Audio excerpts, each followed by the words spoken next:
Bismillahirrahmanirrahim. Assalamualaikum warahmatullahi wabarakatuh.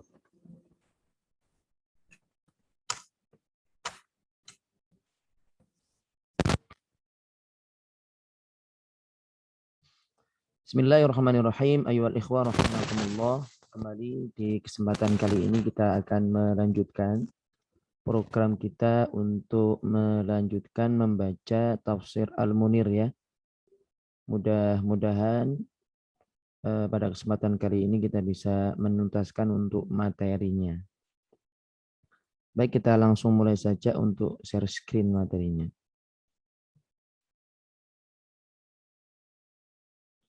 Tafsir Al-Munir. Baik. Bismillahirrahmanirrahim. Kita kemarin telah sampai kepada pembahasan tentang kata pengantar langsung dari Syekh Wahbah Az-Zuhaili. Mari kita awali terlebih dahulu kajian kita pada kesempatan kali ini dengan membaca suratul Fatihah untuk beliau. Al-Fatihah ila hadrati Syekh Wahbah Az-Zuhaili. Al-Fatihah.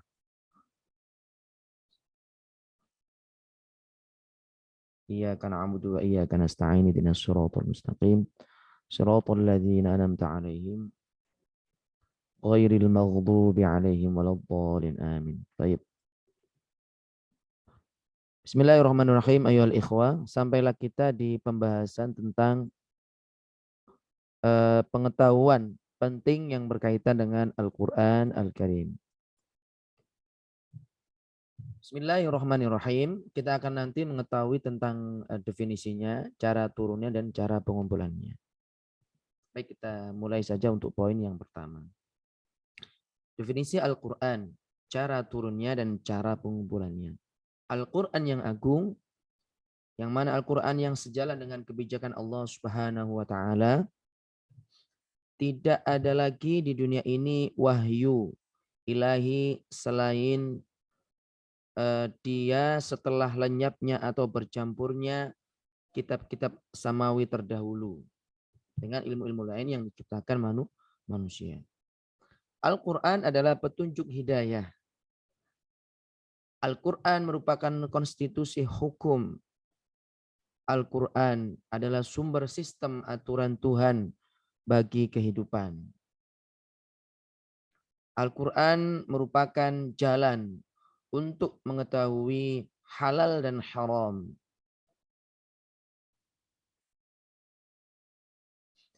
Al-Quran juga adalah sumber hikmah, sumber kebenaran, dan sumber keadilan. Al-Quran juga sumber etika dan sumber akhlak yang mesti diterapkan untuk meluruskan perjalanan manusia dan memperbaiki manusia. Allah Subhanahu wa Ta'ala telah berfirman di dalam surah Al-An'am ayat ke-38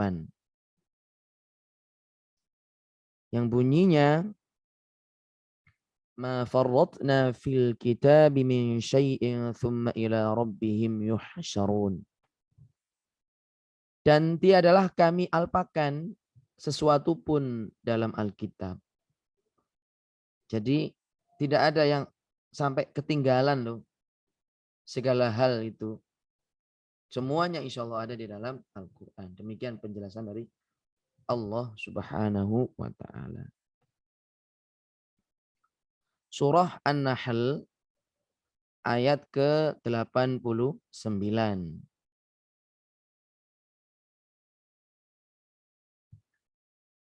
Bunyinya wa nazzalna 'alaikal kitaba tibyanan likulli syai' wa hudaw wa rahmatan wa busyra lil muslimin.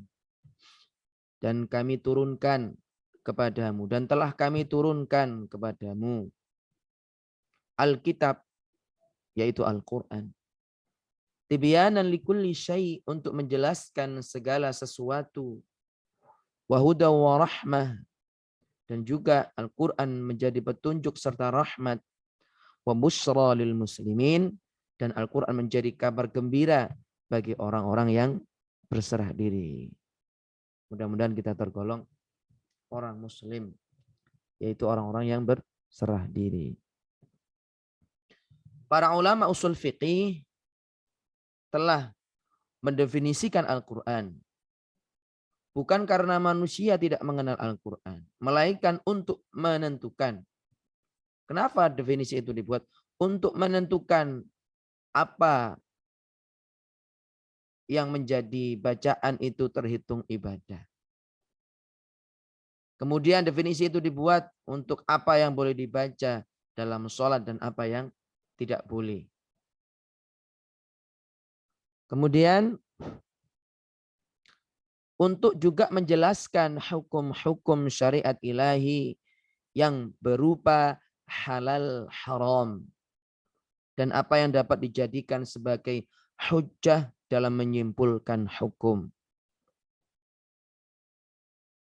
Kenapa juga definisi itu dibuat? Untuk membuat orang yang mengingkari Al-Quran itu nanti menjadi kafir. Dan untuk juga membuat apa yang tidak membuat pengingkaran terhadap Al-Quran itu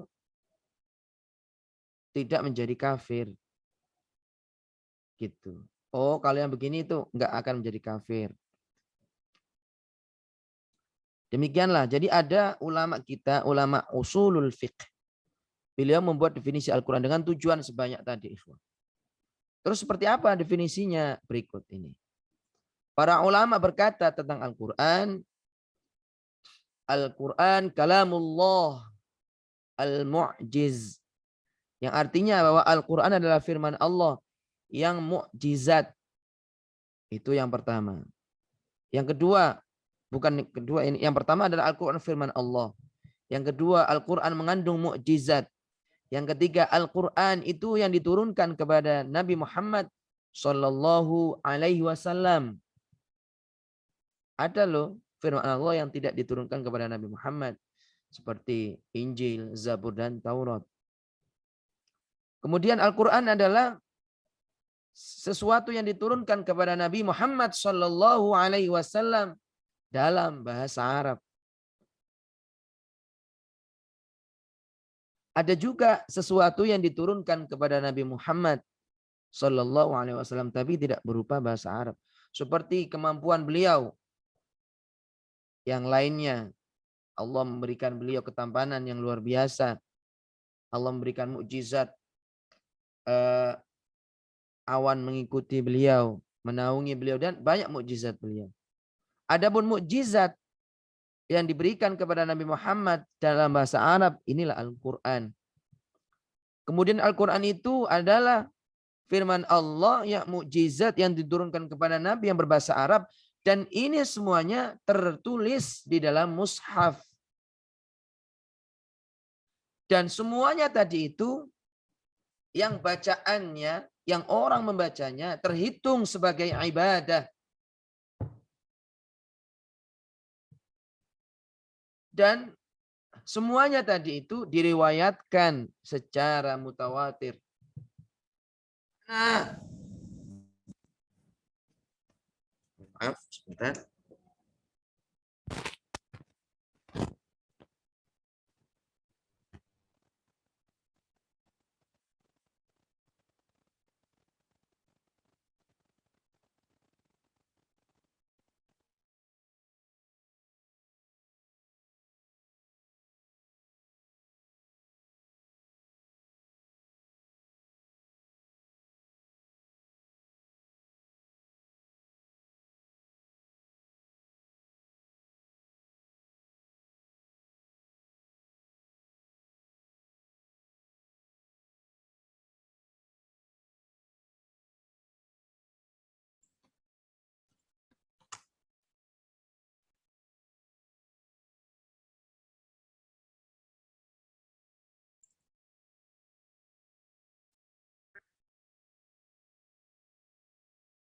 Baik, kita kembali ayo ikhwah ke materinya. Jadi demikianlah definisi daripada Al-Quran. Baik. Kemudian berdasarkan definisi ini, maka berikut perlu dipahami ikhwah. Terjemahan Al-Quran tidak bisa disebut sebagai Al-Quran. Melainkan terjemahan itu bisa disebut sebagai tafsir. Sebagaimana qiraah syadzah. Apa itu qiraah syadzah? Yaitu qiraat yang tidak diriwayatkan secara mutawatir. Melainkan diriwayatkan secara ahad. Baik. Sebelum itu, sebelum ke sana, ayo ikhwah, di sini ada footnote dari guru kita. Al-Quran sebagai mukjizat. Apa itu mukjizat? Yaitu manusia dan jin nggak mampu membuat rangkaian seperti surat pendek dari Al-Quran. Orang akan lemah untuk mampu membuat tandingan Al-Quran. Kemudian di sana disebutkan ya, akan saya kasih catatan di situ. Kita buat draw di sini. Ibadah. Kenapa ibadah? Yaitu apabila orang sholat tidak akan sah jika tidak membaca sesuatu dari Al-Quran. Dan semata-mata membacanya merupakan ibadah yang mendatangkan pahala bagi seorang muslim. Itulah yang menjadi alasan kenapa ada definisi Al-Quran dengan definisi tersebut. Kemudian direwayatkan secara mutawatir. Ma huwa al-mutawatir. Yaitu Al-Quran diriwayatkan oleh jumlah yang besar. Dari jumlah yang besar yang biasanya tidak mungkin mereka bersekongkol untuk berdusta. Diriwayatkan oleh jumlah yang besar dan jumlah yang besar ini pun diriwayatkan dari jumlah yang besar pula. Dan masing-masing dari jumlah yang besar ini tidak akan mungkin untuk bersekongkol di dalam mendustakan Al-Quran. Masya Allah ya ikhwah. Apa di masa yang saat ini ada sesuatu yang itu diriwayatkan dari beberapa kelompok dan kelompok. Yang mana kelompok itu tidak akan mungkin itu terjadi dusta. Silahkan dicari ikhwah. Sumber-sumber mengenai corona saat ini misalnya. Adakah dari sekian banyak golongan itu yang mereka benar mengatakan akan kebenaran dari corona itu adalah virus. Silahkan ikhwah. Tapi Al-Quran lebih daripada itu ikhwah. Al-Quran diriwayatkan dari jumlah orang yang besar dan diambil dari jumlah orang yang besar. Dan mereka tidak akan mungkin bersekongkol untuk berdusta. Kita bandingkan dengan informasi tentang corona. Siapa orang yang pertama kali menjelaskan tentang corona? Sampai saat ini kita nggak tahu. Harusnya tahu kita itu ya. Tapi ya kesannya ya wallahu alam. Al-Quran tidak seperti itu ikhwan. Kita tahu sumbernya langsung dari Allah Subhanahu wa taala. Diturunkan kepada dari Allah kepada malaikat Jibril. Malaikat Jibril penyampai wahyu kepada Nabi kita Muhammad sallallahu alaihi wa ala alihi wa sahbihi wa baraka wasallam. Insyaallah ikhwah. Baik. Kembali kepada penjelasan tadi bahwa terjemah Al-Quran ini nggak bisa diterjemahkan sebagai Al-Quran karena seperti contoh misalnya qiraah syadzah. Salah satu contoh qiraah syadzah adalah qiraah Ibnu Mas'ud tentang fai'atul ilah. Baik, kita akan buka pada surah Al-Baqarah ayat ke 226. 226. Bagi teman-teman yang punya mushaf bisa dibuka ya.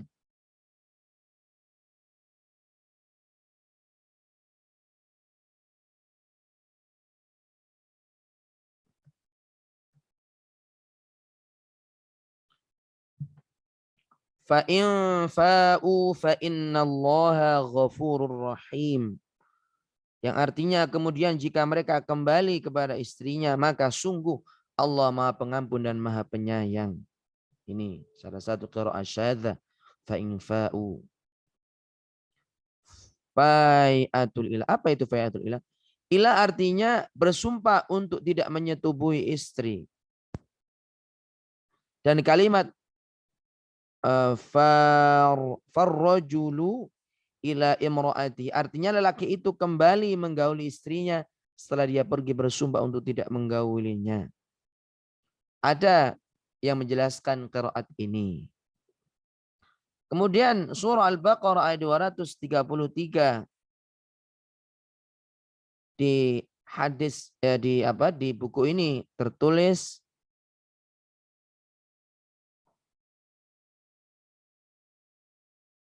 wa 'alal warithi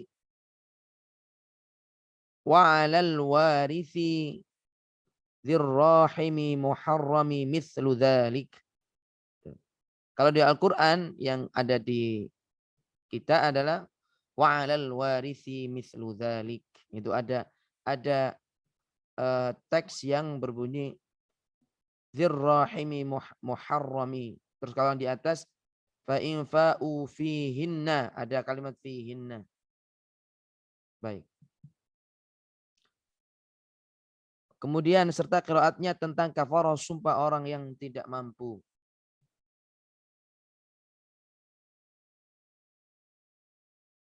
Baik ikhwah, saat ini di tempat kami ada azan sholat maghrib. Kita pending dulu ya untuk melanjutkan ibadah kita yang lain. Nanti kita kembali insya Allah untuk melanjutkan kajian kita. Silakan buat yang lainnya juga.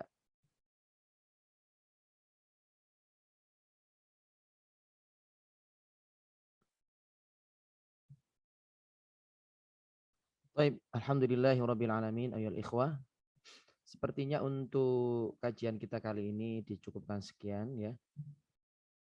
Jadi poin yang kita dapatkan pada hari ini adalah kita simpulkan bahwa definisi Al-Quran adalah sebagaimana yang tertera di layar tadi, bahwa Al-Quran adalah firman Allah yang mukjizat yang diturunkan kepada Nabi Muhammad SAW dalam bahasa Arab, yang tertulis dalam mushaf, yang bacaannya terhitung sebagai ibadah, yang diriwayatkan secara mutawatir, yang dimulai dengan surah Al-Fatihah dan diakhiri dengan surah An-Nas. Poin yang pertama adalah firman Allah.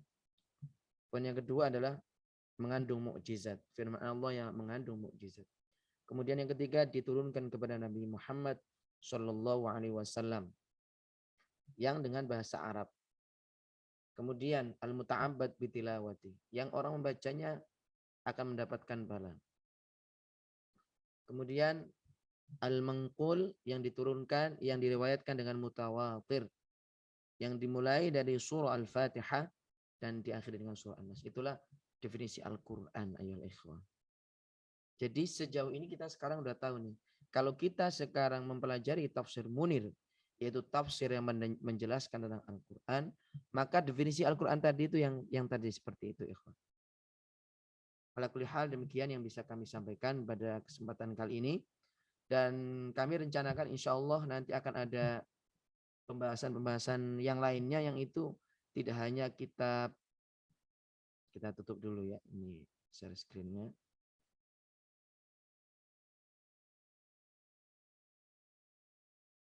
Jadi insya Allah di kesempatan-kesempatan berikutnya akan kita kembangkan majelis ta'lim kita ini, dan tentunya ini tidak bisa di luar dari di dalam jam kerja saya karena saya juga sedang pengabdian di Lembaga Tahfidz Darul Quran.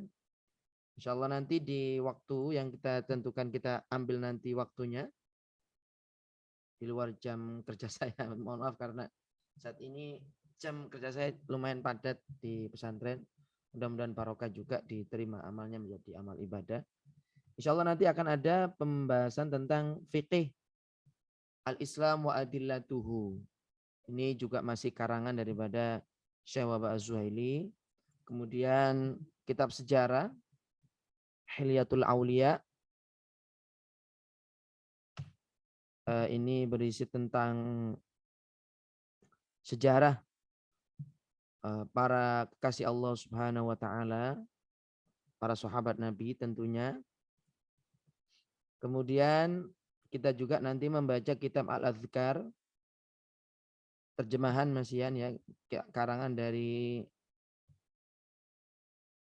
hmm,